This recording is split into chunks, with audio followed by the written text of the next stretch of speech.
반갑습니다. 송주준입니다. 누가 만약에 저한테 대한민국의 희대의 소시오패스 한 사람을 꼽아봐라 라고 한다면 저는 지체 없이 문재인을 꼽을 것 같습니다. 아니 문재인이라고 하는 사람은 카테고리를 좀 분류해서 정치인이라고 따로 해야 되는 거 아니냐라고 하신다면 택도 없는 소리죠.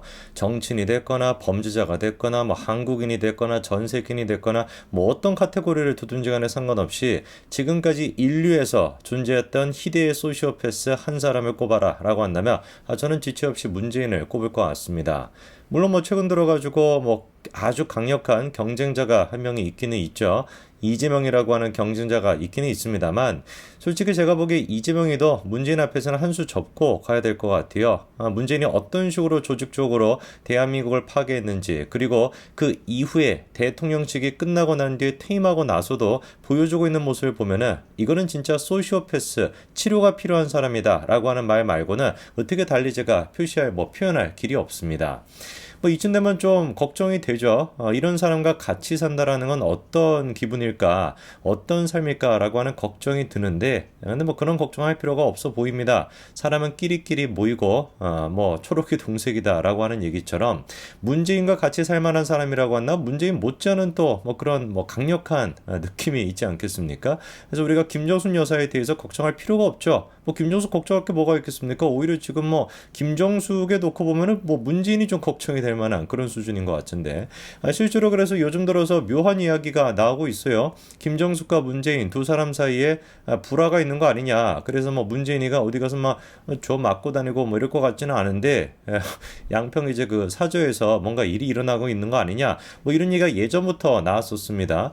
근데 또 최근에 한 장의 사진이 공개가 되면서 더 이 논란이 증폭되고 있는데, 도대체 양산 사저에 뭔 일이 일어나고 있는 것인지, 양산 사저인 것인지, 평산 책방인 것인지, 이 조용한 동네에 뭔 기가 막힌 일이 일어나고 있는지 한번 봐야 되겠습니다. 우선 일단 제일 처음 논란이 시작됐던 게 다음 같은 사진이었습니다. 문재인이 이마에 저렇게 반창고가 붙어 있고요. 그리고 입술 아랫부분에는 멍이 들어있다라는 것을 우리가 알 수가 있는데, 저거에 대해서 문재인 측에서도 해명을 내놨죠. 문재인이 무슨 벌초 작업 같은 걸 하다가 벌에 쏘였다라는 것인데, 이마 부분이야 벌에 쏘였다라고 할 수 있어도 밑에 이제 부분은 좀 설명이 안 되는 거 아니겠습니까? 그래서 저거에 대해서 임플란트 때문에 이제 멍이 들었다는 얘기를 하는데, 임플란트에다가 멍이 들 수도 있기는 있죠. 근데 이제 묘하게 이마 부분 상처와 그 다음에 멍이 드는 게 동시에 일어나다 보니까 벌에 쏘이고 임플란트까지 되고 이게 동시다발적으로 일어나기는 쉽지 않아 보이잖아요. 그러다 보니까 사람들이 보기에는 저게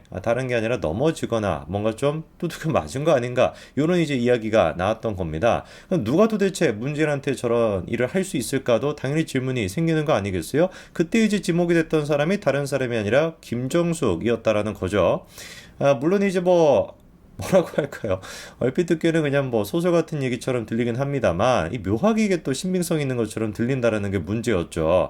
공개되는 사진들을 보면은 김정숙 같은 경우는 조금 해맑아 보이는데, 매번 문재인이 같은 경우는 근엄하고 표정이 안 좋지 않습니까? 근데 여기서 이제 우리가 또 주목을 해봐야 되는 게, 당시 이제 문재인의 저 사진이 공개가 됐던 게 이 강선우라고 하는 사람 때문이었습니다. 강선우 가가지고 사진을 같이 찍었고, 그게 이제 공개가 되면서 문재인이 다친 거 아니냐, 이런 이야기가 나왔던 것인데, 제가 이거는 새어 나가는 얘기입니다만, 강선우에 대해서는 조금 짚고 넘어가야 될 것 같아요. 요즘 들어가지고 이재명의 그 김은경 혁신이가 노인 비하를 했다, 이런 것 때문에 시끄럽지 않습니까? 강선우 인간 같은 경우도 그 노인 비하 못지 않거든요. 또 얘기하다 보니까 화가 나는데, 이상민 장관을 상대로 해서 강선우가 이런 얘기를 한 적이 있습니다. 구질구질한 말바꾸기 이런 얘기도 하고요. 발악을 하고 있다라고 하는 얘기도 하고, 추태를 부리고 있다라는 표현도 쓰고요. 그리고 심지어는 이상민 장관을 상대로 해가지고, 사실 강선우의 나이를 생각해 봤을 때 이상민 장관이 아버지 뻘이 될 것 같은데, 그 아버지 뻘을 상대로 뭔 얘기까지 했냐, 부모로부터 제대로 못 배운 거 아니냐, 이런 얘기까지도 강선우가 서슴없이 했었습니다. 노인 비하 그것 때문에 제가 좀 화가 나가지고 강선우 얘기까지 좀 추가로 말씀을 드렸는데, 이 강선우가 공개한 사진을 놓고서도 이 논란이 좀 커졌던 게 뭐냐면은, 일단 저렇게 문재인을 방문했던 것 자체가 7월 1일이었습니다. 그래서 단체 사진까지도 찍었고요. 가운데 지금 강선우랑 문재인이 있다는 게 보이죠. 그런데 누가 보이지 않습니까? 김정숙의 모습이 보이지가 않는다라는 거예요. 그러니까 7월 1일 날 공식 행사를 할 때 김정숙의 모습이 보이지 않았습니다. 그리고 그로부터 한 4일 정도 시간이 지나고 누가 또 문재인을 찾아왔냐? 이낙연이 부부 또한 마찬가지로 문재인을 찾아왔거든요. 근데 그때도 마찬가지로 어떻습니까? 김정숙의 모습이 따로 보이지가 않는 상태입니다.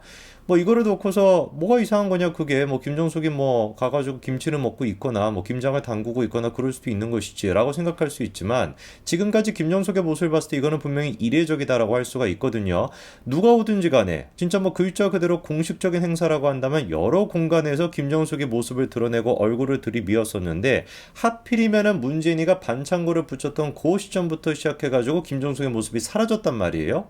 질문이 드는 거 아니겠습니까? 김정숙이가 어디로 갔을까? 근데 최근 들어가지고 김정숙의 근황이 공개가 됐습니다. 근데 제가 깜짝 놀랐어요. 김정숙이 뭔가 뭐 지금 뭐 쉬고 있는 것처럼 보여요. 어디 좀 뭐 놀러 간 것 같은데, 팔에 뭘 하고 있습니까? 깁스를 하고 있습니다. 근데 그 깁스도 그냥 뭐 단순히 뭐 삐끗한 수준이 아니라 굉장히 조금 강력하게 깁스를 했죠. 자, 그러면 이게 뭐 묘하게 앞에 있던 거와 다 뭔가 좀 연결이 돼가지고 퍼즐 조각에 맞춰지는 그런 느낌이 들지 않습니까? 문진이 같은 경우는 지금 뭐 이마에다가 반창고를 붙이고 여기는 이제 막 멍이 들어있고, 김정숙이 같은 경우는 지금 뭐 공식 행사가 있었음에도 불구하고 모습을 안 나타내다가 공개가 된 사진을 보니까 깁스라고 나타난다? 뭡니까 도대체? 문재인과 뭐 김종숙이 뭐 격투가도 아니고 집에서 뭐 주짓수라는 것도 아닐 텐데, 뭐 때문에 저렇게 부부가 지금 쌍으로 저렇게 다 다쳐가지고 모습이 드러날까요? 글쎄, 아마 많은 분들이 생각하시기에는 야, 저거는 뭐 100% 그냥 뭐다, 두 사람이 싸운 거 아니겠냐라고 대부분 추측하실 것 같습니다. 뭐 솔직한 제 심정으로는 문재인이가 뭐 김정숙이랑 싸웠다, 뭐 김정숙한테 뭐 두들겨 맞았다, 뭐 어쩌고 저쩌고 그런 얘기는 별로 관심이 없어요. 제가 진심으로 문재인한테 빠기 치는 얘기는 따로 있습니다. 그게 뭐냐? 최근 들어가지고 문재인이 다음 같은 얘기를 한 적이 있었죠. 청와대 가장 높은 직업의식이 필요하다. 그러면서 지 청와대가 어떻대요? 금품 부정 비리가 없어서 고마운 마음이다. 이따위 소리를 하고 있더라고요.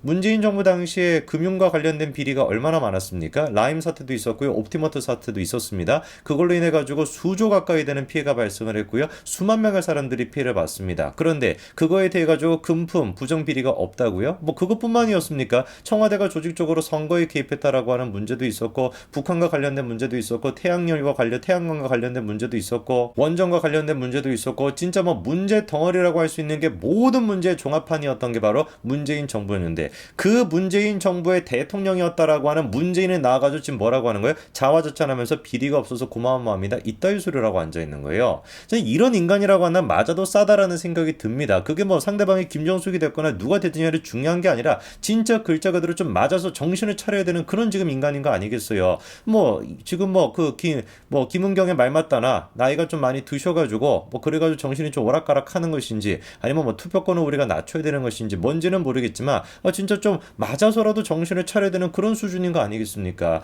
더 제가 그리고 빠개치는 게 뭐냐, 문재인 정부 때문에 이런 식의 비리 그리고 또 적폐 있던 것뿐만 아니라 안정상의 문제까지 발생한다라는 거, 그것도 정확한 문제가 되는 것이죠. 이번에 또 LH가 수주를 하고, 그리고 또 착공까지 했었던 아파트, 뭐 인천의 그 검단 아파트부터 시작해가지고 지금 뭐 철근이 똑바로 안 들어갔다, 그리고 그렇게 철근이 똑바로 안 들어간 아파트에 이미 입주까지 됐다, 그런 얘기가 쏟아져 나오고 있지 않습니까? 2017년도 LH가 중심이 돼가지고 수주를 하고 착공을 한 문제예요. 그러면 정확하게 누구의 문제인 거겠습니까? 당연히 문재인 정부의 문제인 것이죠. 그런데 그거에 대해 가지고 한겨레 같은 이런 입에 담기도 싫은 이런 언론사들은 또다시 뭐 전 정부 탓을 하고 있다 뭐 이렇게 얘기하는데, 전 정부 탓을 하는 것이 아니라 전 정부의 문제인데 이 제정신입니까, 이 언론사가? 2017년도부터 수주를 하고 2017년도부터 그렇게 착공이 됐던 아파트인데, LH가 착공한 아파트인데 누구한테 그러면 책임을 묻겠냐고요. 당연히 문재인 정부의 책임을 물어야 되는 것이지. 한두 가지가 아니라는 겁니다. 문재인 정부의 문제가 안보적인 문제부터 시작해가지고 사드 기지를 중국의 눈치를 보고 북한의 눈치를 봐가지고 고의적으로 지원을 했다라는 것부터 시작해가지고, 그랬던 인간이 이제 와가지고 비리가 없어가지고 고맙다. 모르겠습니다. 이 인간의 최후가 어떻게 될지. 적어도 한 가지 확실한 것은 지금 민주당 내부적으로도 이런 문재인에 대해 가지고 손절하는 분위기가 나타나고 있다라는 것이죠. 보니까 뭐 야당 쪽에서도 뭐 문재인이 이런 발언에 대해서 외면하고 있다라는 평가가 나오고 있는데 한번 뭐 지켜보자고요. 아마 제가 보기에는 나중에 가서는 야, 내가 뭐 양평에서 그렇게 김정숙한테 두들겨 맞는다라는 얘기를 들었던 그 시기가 좋았다라는 얘기가 문재인 입에서 나올 것 같아요. 지가 뿌렸던 씨앗들, 지가 뿌려놨던 적폐랑 비리, 이 모든 것들에 대해서 우리가 끝까지 문재인한테 책임을 물어야 될 겁니다. 사회적으로 격리가 되고 그리고 또 그렇게 세월을 보내다 보면은 김정숙과 같이 있었던 시기가 그립다라는 얘기가 지 입에서 나오게 될 겁니다. 한번 두고 보자고요. 여기까지 말씀드리겠습니다. 감사합니다.